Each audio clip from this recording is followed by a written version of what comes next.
আমাদের সমস্যা ছিল, আমাদের সমস্যা আছে। অবশ্যই আমরা 5ই আগস্টের আগে ফিরে যেতে চাই না, যে আমাদেরকে যে কোনো মূল্যে হোক ডেমোক্রেটিক প্রসেসটা চালু রাখতে হবে, আমাদের জবাবদিহিতাটা চালু রাখতে হবে যে কোনো মূল্যে। যারা এখানে এই মঞ্চে এসে একটু আগে বক্তব্য রেখেছেন, তাদের সকল বক্তব্য থেকে খুব পরিষ্কারভাবে কয়েকটি জিনিস বোধহয় ফুটে উঠেছে, অর্থাৎ আগামী দিন, ফিউচার।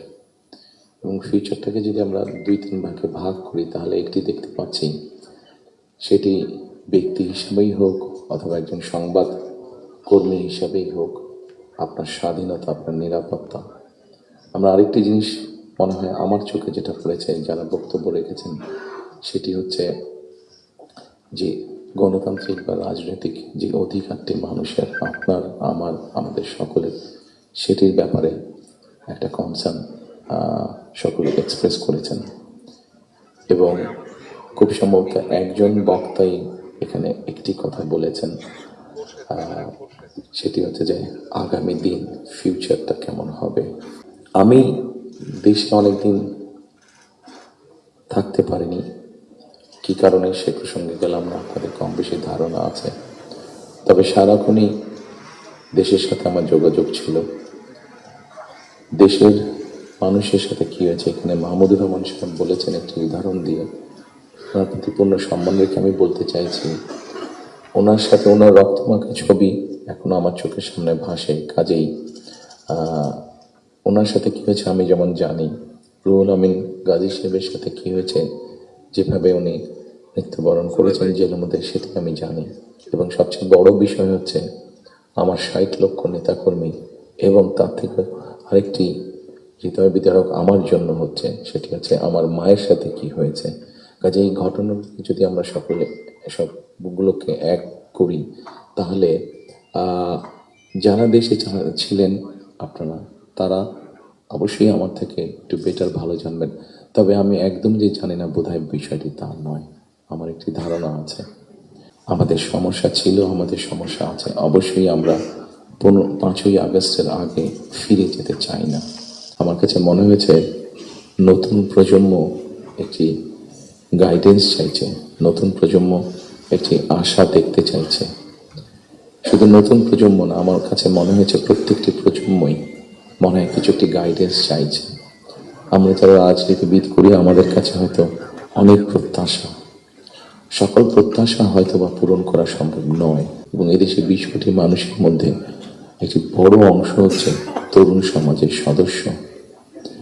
এই তরুণ সমাজের সদস্যদেরকে বিভিন্নভাবে আমাদেরকে উপায় বের করতে হবে কীভাবে তাদের কর্মসংস্থানের ব্যবস্থা, সেটি দেশের ভিতরে হোক, সেটি দেশের বাইরে হোক।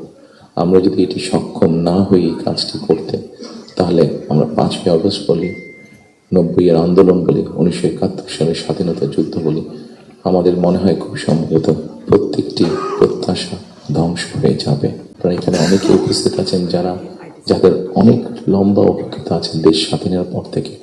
আমাদের দেশ স্বাধীনের পর থেকে অনেক উথাল পাতাল ঝড় অনেক হয়েছে, রাজনৈতিক অঙ্গন থেকে অর্থনৈতিক অঙ্গনে। এখানে একজন বক্তা বলে গেছেন যে সামনে আমাদের চ্যালেঞ্জ আছে। একজন রাজনৈতিক কর্মী হিসাবে আমার কাছে মনে হয় ইয়াস, সামনে আমাদের অনেক কঠিন চ্যালেঞ্জ আছে, আমাদের মধ্যে বিভিন্ন রকম মত পার্থক্য আছে। একজন রাজনৈতিক কর্মী হিসাবে আজকে আপনাদের কাছে এবং আপনাদের মাধ্যমে সকল রাজনৈতিক দলের সদস্যদের কাছে, সামগ্রিকভাবে সমাজের সকল মানুষের কাছে আমি একটি বিনীত আহ্বান রাখতে চাই যে আমাদের বিভিন্ন মত পার্থক্যগুলো নিয়ে যাতে আমরা আলোচনা করতে পারি, আলাপ করতে পারি।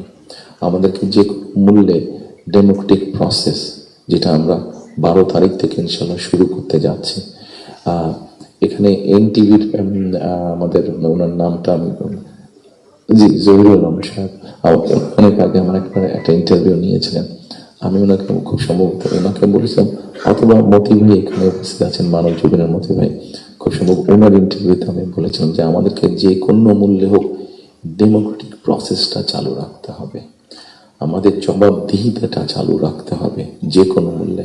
সেটি জাতীয় পর্যায়ে হোক, সেটি লোকাল পর্যায়ে হোক, অর্থাৎ ইউনিয়ন পরিষদ নির্বাচন, পৌরসভার নির্বাচন, লোকাল পর্যায়ে হোক, সেটা কোনো ট্রেড বডির ইলেকশন হোক। আমার ব্যক্তি যেটা বিশ্বাস, আমরা যে কোনো মূল্যে যদি এই যে জবাবদিহিতাটা, গণতান্ত্রিক প্রসেসটা যদি আমরা কন্টিনিউ করতে পারি, অনেক বেগ হয়তো আসবে, অনেক কঠিন হবে, কিন্তু একটা সার্টেন টাইম পর পর আমরা যদি গণতান্ত্রিক প্রসেসটাকে কন্টিনিউ করে যেতে পারি, তাহলে নিশ্চয়ই আমরা অবস্থার পরিবর্তন ঘটাতে সক্ষম হব। সামনে নির্বাচন, আমি একটি রাজনৈতিক দলের সদস্য। স্বাভাবিকভাবেই আমরা 22 তারিখ থেকে আমাদের সকল রকম পরিকল্পনা নিয়ে জনগণের সামনে যাব। আপনারা যারা আজকে কষ্ট করে আমাদের আমন্ত্রণে এখানে এসেছেন, আবারও আপনাদেরকে আমি আমার এবং আমার দলের পক্ষ থেকে আন্তরিক ধন্যবাদ জানাতে চাই।